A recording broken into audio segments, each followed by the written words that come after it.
नमस्कार दोस्तों, अपनी पाठशाला चैनल पर आप सभी का हार्दिक स्वागत है। तो मित्रों, कैसे हो आप सभी। मैं आशा करता हूं कि आप सभी स्वस्थ होंगे, मस्त होंगे और निरंतर अपनी पढ़ाई में लगे हुए होंगे। तो मित्रों, मैं फिर से हाजिर हूं एक नए टॉपिक के साथ में, और आज का अपना टॉपिक होगा रीतिकाल। और रीतिकाल से संबंधित तो महत्वपूर्ण प्रश्नों को लेकर के तो मित्रों, हमारे हिंदी साहित्य की जो श्रृंखला चल रही है, इसमें हमने आदिकाल, भक्तिकाल को कंप्लीट पढ़ लिया है, और आगे से हम अब पढ़ेंगे रीतिकाल। और रीतिकाल से संबंधित ये पहली कक्षा। और मित्रों, हम चर्चा करें इस पहली कक्षा के पहले प्रश्न की। आचार्य शुक्ल के अनुसार रीतिकाल के प्रवर्तक कौन है। आचार्य रामचंद्र शुक्ल के अनुसार रीतिकाल के प्रवर्तक कौन है। तो इसका सही उत्तर होगा आचार्य चिंतामणि त्रिपाठी। अगला प्रश्न, रीति काव्य की प्रमुख विशेषता क्या है। रीति काव्य की प्रमुख विशेषता क्या है। तो इसका सही उत्तर होगा श्रृंगार वर्णन और रीति निरूपण। यानी श्रृंगार वर्णन और रीति निरूपण रीति काव्य की प्रमुख विशेषता है। अगला प्रश्न, रीतिकाल के पतन का प्रमुख कारण क्या रहा। रीतिकाल के पतन का प्रमुख कारण क्या रहा। तो इसका सही उत्तर होगा लोक मंगल की भावना का अभाव। अगला प्रश्न, रीति शब्द का सही अर्थ क्या है। रीति शब्द का सही अर्थ क्या है। तो इसका सही उत्तर होगा काव्यांग निरूपण।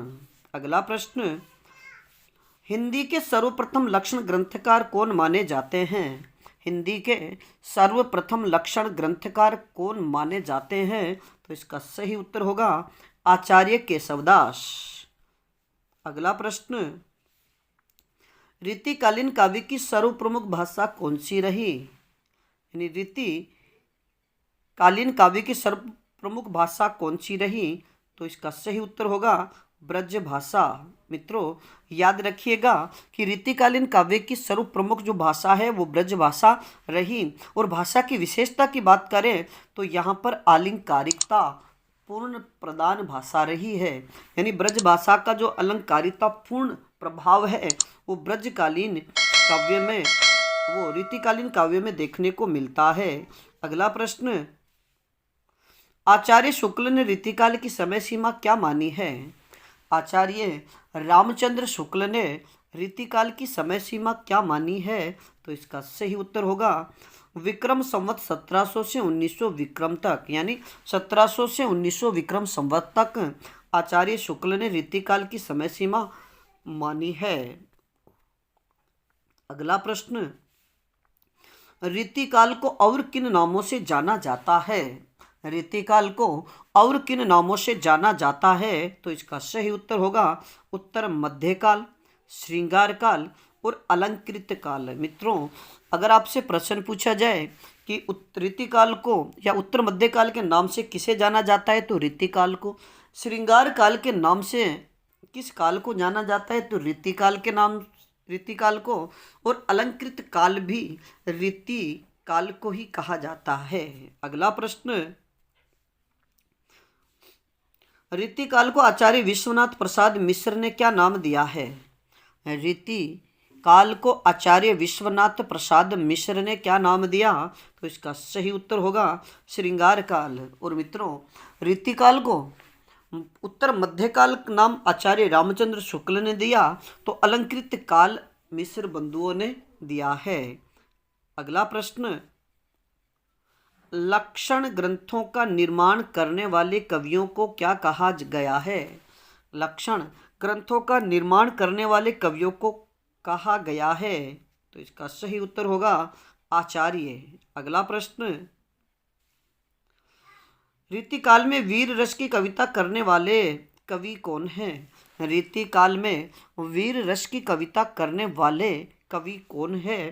तो इसका सही उत्तर होगा भूषण। यानी कवि भूषण ने रीतिकाल में श्रृंगारिक जो रचनाएं हैं वो रचनाएं न करके इन्होंने अपने काव्य में वीरता, यानी राजा महाराजाओं की जो वीरता है उससे संबंधित वर्णन करके इन्होंने वीर रस से संबंधित कविताएं लिखी और ये रीतिकाल के राष्ट्र कवि के रूप में जाने जाते हैं।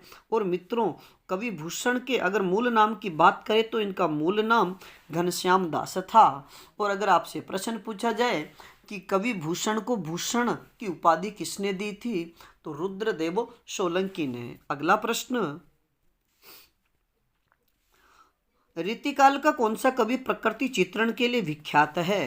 यानी रीतिकाल का वह कौन सा कवि है जो प्रकृति चित्रण के लिए विख्यात है? तो इसका सही उत्तर होगा कवि सेनापति। अगला प्रश्न,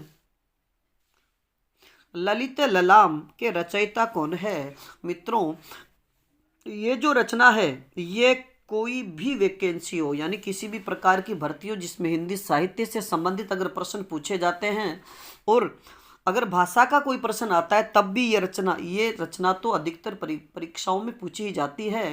तो इसे तो आप 3 स्टार लगा लीजिएगा कि ललित ललाम जो रचना है इसके रचयिता कौन है? तो इसका सही उत्तर होगा मतीराम। अगला प्रश्न, अमीय हलाहल रस भरे श्याम श्वेत रत्नार। अमीय हलाहल रस भरे श्याम श्वेत रत्नार पंक्ति किसकी है? तो इसका सही उत्तर होगा कवि रसलीन की। अगला प्रश्न, देव माया प्रपंच नाटक के रचयिता कौन है? देव माया प्रपंच नाटक के रचयिता कौन है? तो इसका सही उत्तर होगा कवि देव। और मित्रों, अगर कवि देव की हम बात करें तो इनका मूल नाम देवदत्त द्विवेदी था। अगला प्रश्न, छत्र प्रकाश किस कवि की रचना है? छत्र प्रकाश किस कवि की रचना है? तो इसका सही उत्तर होगा लाल कवि की। अगला प्रश्न, आचार्य विश्वनाथ प्रसाद मिश्र ने रीतिकाल का विभाजन किया है।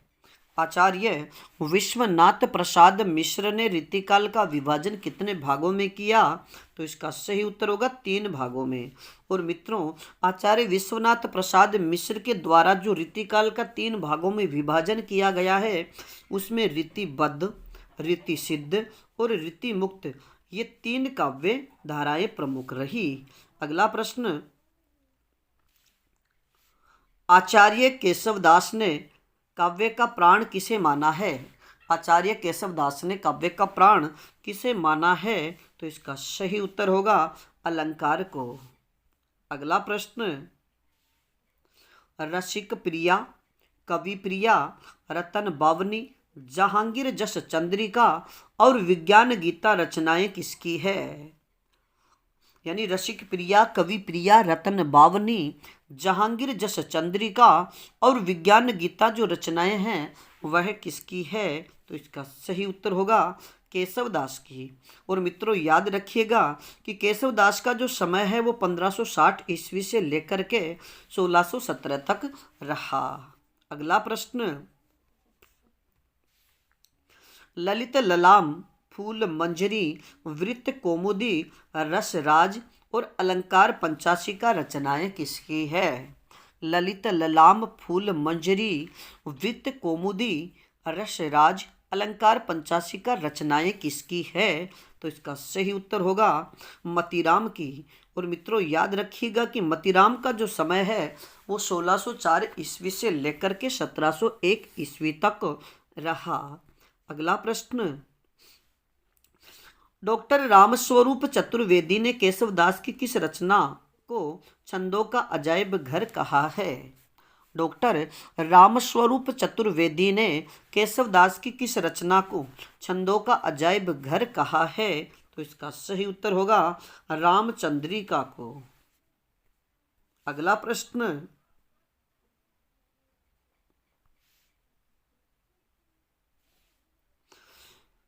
केशवदास की रचना कवि प्रिया का मुख्य विषय क्या है? केशवदास की रचना कवि प्रिया का मुख्य विषय क्या है? तो इसका सही उत्तर होगा पाठकों को काव्य शास्त्र की शिक्षा देना। मित्रों, अगर आपसे प्रश्न पूछा जाए कि केशवदास ने किस रचना का लेखन पाठकों को काव्य शास्त्र की शिक्षा देने के लिए किया, यानी वह कौन सी रचना है जिसकी रचना उन्होंने पाठकों को काव्य शास्त्र की शिक्षा देने के लिए की, तो इसका सही उत्तर होगा कवि प्रिया। और इसके मुख्य उद्देश्य की बात करें तो पाठकों को काव्य शास्त्र की शिक्षा देना है। अगला प्रश्न, आचार्य रामचंद्र शुक्ल ने कठिन काव्य का प्रेत किसे कहा है? आचार्य रामचंद्र शुक्ल ने कठिन काव्य का प्रेत किसे कहा है? तो इसका सही उत्तर होगा केशवदास को, यानी कठिन काव्य का प्रेत केशवदास को कहा जाता है। तो मित्रों, आप हमें कमेंट्स में लिख करके बताइएगा कि गद्य का प्रेत किसे कहा जाता है, यानी गद्य का प्रेत किसे कहा जाता है। इस प्रश्न का उत्तर आप हमें कमेंट्स में लिख करके जरूर बताइएगा। बात करें अगले प्रश्न की, हिंदी के सर्वप्रथम सर्वांग निरूपक आचार्य कौन माने जाते हैं? हिंदी के सर्वप्रथम सर्वांग निरूपक आचार्य कौन माने जाते हैं? तो इसका सही उत्तर होगा केशवदास। अगला प्रश्न, रीतिकालीन कवियों में बिहारी की तुलना किससे की गई है? रीतिकालीन कवियों में बिहारी की जो तुलना है वह किस कवि से की गई है? तो इसका सही उत्तर होगा कवि देव से। अगला प्रश्न, नायिका भेद वर्णन की दृष्टि से सर्वप्रथम ग्रंथ कौन सा माना जाता है? नायिका भेद वर्णन की दृष्टि से सर्वप्रथम ग्रंथ कौन सा माना जाता है? तो इसका सही उत्तर होगा सुख सागर तरंग। और मित्रों, याद रखिएगा कि जो सुख सागर तरंग रचना है यह कवि देव द्वारा रचित है। अगला प्रश्न, रीतिकालीन कवियों का सर्वाधिक प्रिय छंद कौन सा रहा? रीतिकालीन कवियों का सर्वाधिक प्रिय छंद कौन सा रहा? तो इसका सही उत्तर होगा सवैया छंद। अगला प्रश्न, किस रचना पर रामचरितमानस को छोड़कर सर्वाधिक टीकाएं लिखी गई? किस रचना पर रामचरितमानस को छोड़कर सर्वाधिक टीकाएं लिखी गई? तो इसका सही उत्तर होगा बिहारी सतसई पर। अगला प्रश्न, बिहारी सतसई के प्रथम टीकाकार कौन थे? बिहारी सतसई के प्रथम टीकाकार कौन थे? तो इसका सही उत्तर होगा कृष्ण कवि। अब बात करें आज के अगले प्रश्न की, बिहारी सतसई पर फारसी भाषा में फिरंगी सतसई नामक टीका किसने लिखी है? यानी कवि बिहारी द्वारा लिखित जो सतसई है उस पर फारसी भाषा में फिरंगी सतसई नामक टीका किसने लिखी? तो इसका सही उत्तर होगा आनंदीलाल शर्मा जोशी ने। अगला प्रश्न, बिहारी सतसई की प्रसिद्धि का सबसे बड़ा कारण क्या है? यानी बिहारी जो सतसई है उसकी प्रसिद्धि का सबसे बड़ा कारण क्या है? तो इसका सही उत्तर होगा कल्पना की समाहार शक्ति। अगला प्रश्न, देव बड़े की बिहारी को लेकर हुए विवाद के जन्मदाता कौन थे?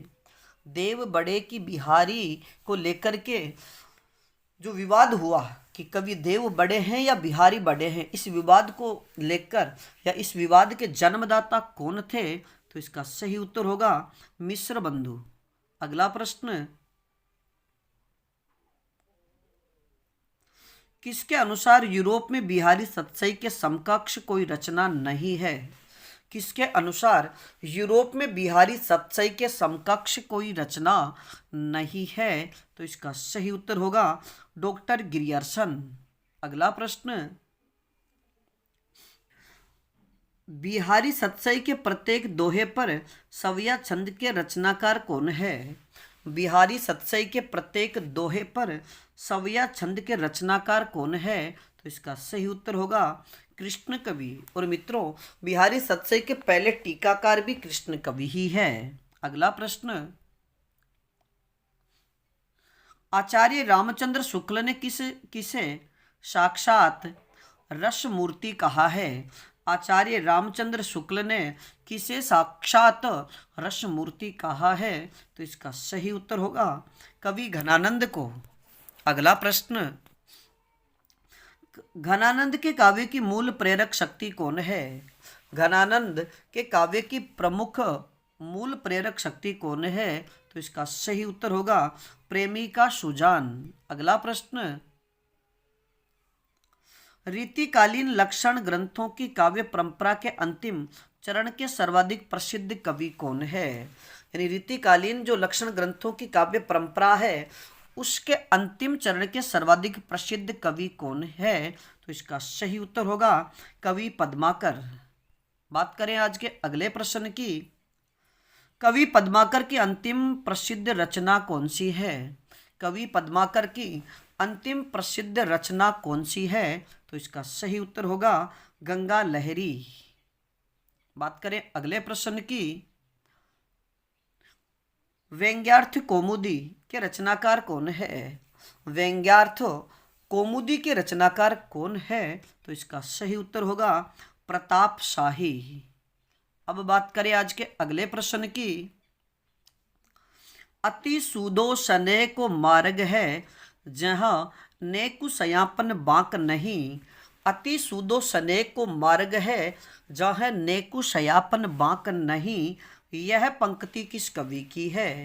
तो इसका सही उत्तर होगा घनानंद की। अगला प्रश्न, प्रेम मार्ग का ऐसा धीर पथिक और जबादानी का ऐसा दावा करने वाला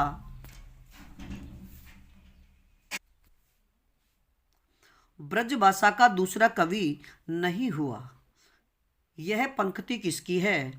यानी प्रेम मार्ग का ऐसा धीर पथिक और जबादानी का ऐसा दावा करने वाला ब्रजभाषा का दूसरा कवि नहीं हुआ, यह पंक्ति किसकी है? तो इसका सही उत्तर होगा आचार्य रामचंद्र शुक्ल की।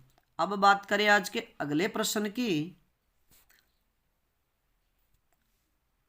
यह प्रेम को पंथ कराल महा तरवारी की धार पे धावनो है। यह प्रेम को पंथ कराल महा तरवारी की धार पर धावनो है, पंक्ति के रचयिता कौन है? तो इसका सही उत्तर होगा बोधा। अगला प्रश्न, आलम, बोधा, ठाकुर, घनानंद आदि कवि किस रीति धारा के हैं? यानी मित्रों, आचार्य विश्वनाथ प्रसाद मिश्र ने रीतिकाल को 3 भागों में विभाजित किया है, जिसमें रीति मुक्त काव्य धारा, रीतिबद्ध काव्य धारा और रीति सिद्ध काव्य धारा। तो आलम, बोधा, ठाकुर और घनानंद ये किस काव्य धारा के प्रसिद्ध कवि हैं? तो इसका सही उत्तर होगा रीति मुक्त काव्य धारा के। और मित्रों, रीति सिद्ध काव्य धारा की हम बात करें तो रीति सिद्ध काव्य धारा के सबसे प्रसिद्ध कवि बिहारी है। अगला प्रश्न, घनानंद को अमर करने वाली रचना का नाम क्या है? घनानंद को अमर करने वाली रचना का नाम क्या है? तो इसका सही उत्तर होगा सुजान सागर। अगला प्रश्न, लोग है लागी कवित बनावत, मोही तो मेरे कवित बनावत, यह पंक्ति किसकी है?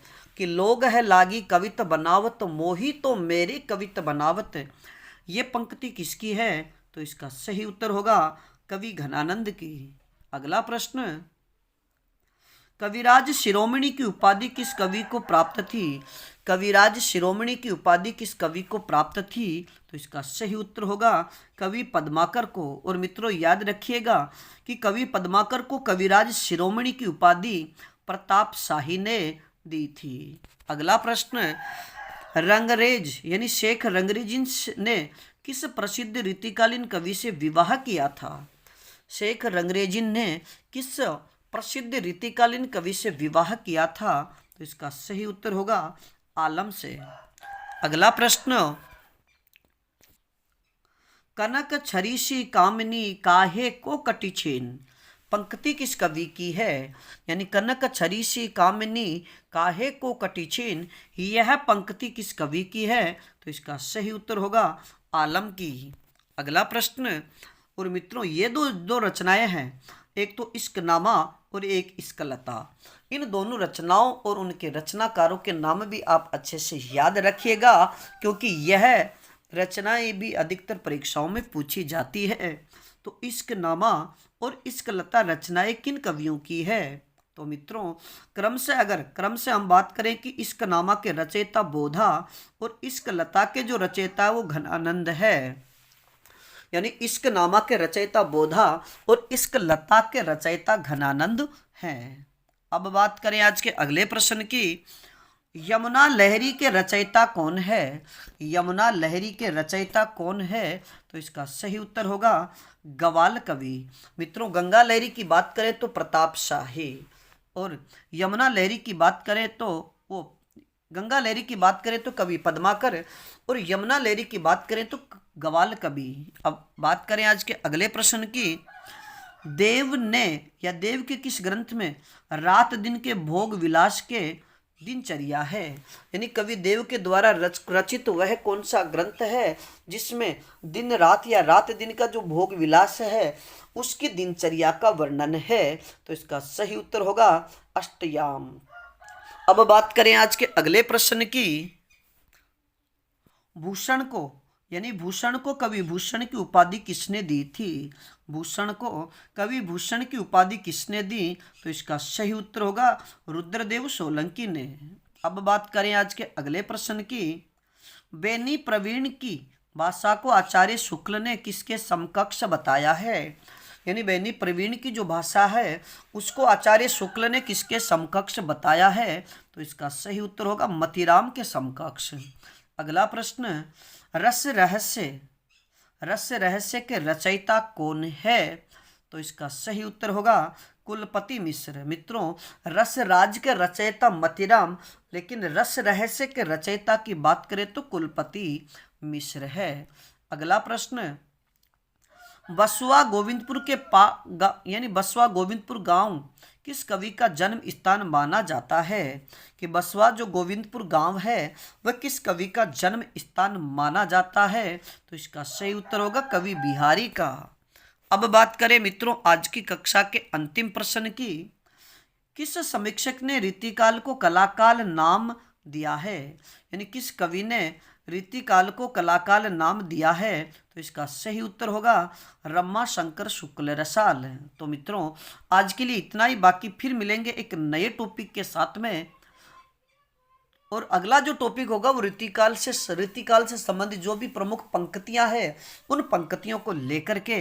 तो मित्रों आपसे अनुरोध, अगर आप अपनी पाठशाला बाय BN सर चैनल पर नए हो तो हमारे चैनल को लाइक कीजिए, सब्सक्राइब कीजिए तथा अधिक से अधिक अपने मित्रों तक शेयर कीजिएगा। और इस श्रृंखला में किसी प्रकार की त्रुटि हो तो आप हमें कमेंट्स में ज़रूर बताइएगा। धन्यवाद।